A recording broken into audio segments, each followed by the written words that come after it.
LCA Impact Assessment and Interpretation oleh kelompok 4 yang beranggotakan Aura Putri Zafira, Nani Rosyadah, dan juga Valeri Rafa Penahata. LCA itu apa sih? Ada yang masih ingat nggak nih?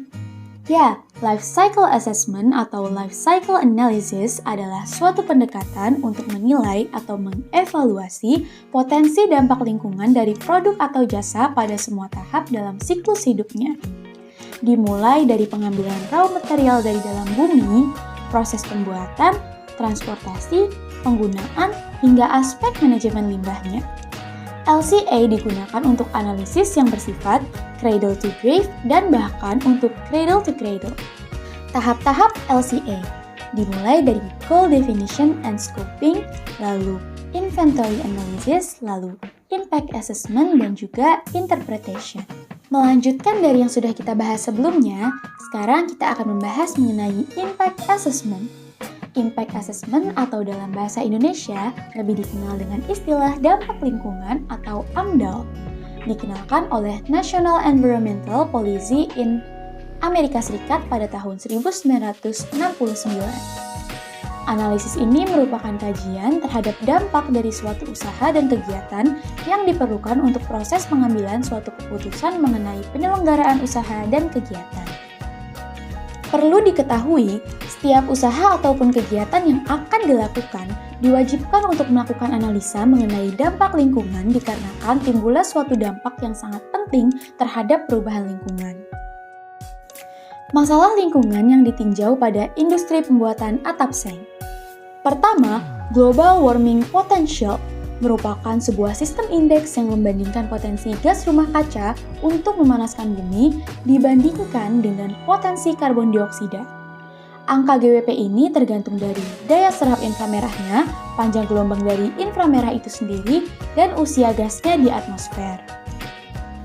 Yang kedua adalah Ozone Depletion Potential atau ODP, merupakan relatif nilai yang menunjukkan potensi untuk menghancurkan lapisan ozon dibandingkan dengan potensi klorofluorokarbon 11 atau CFC11 yang diberi nilai referensi 1. Dengan demikian, suatu zat dengan ODP 2 berarti 2 kali lebih berbahaya dari CFC11.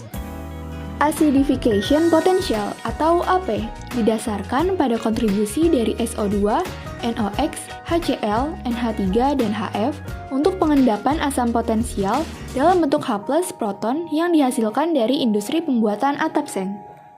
Eutrophication Potential atau EP, potensi nutrisi menyebabkan overfertilisasi pada air dan tanah yang pada gilirannya dapat mengakibatkan peningkatan pertumbuhan biomasa.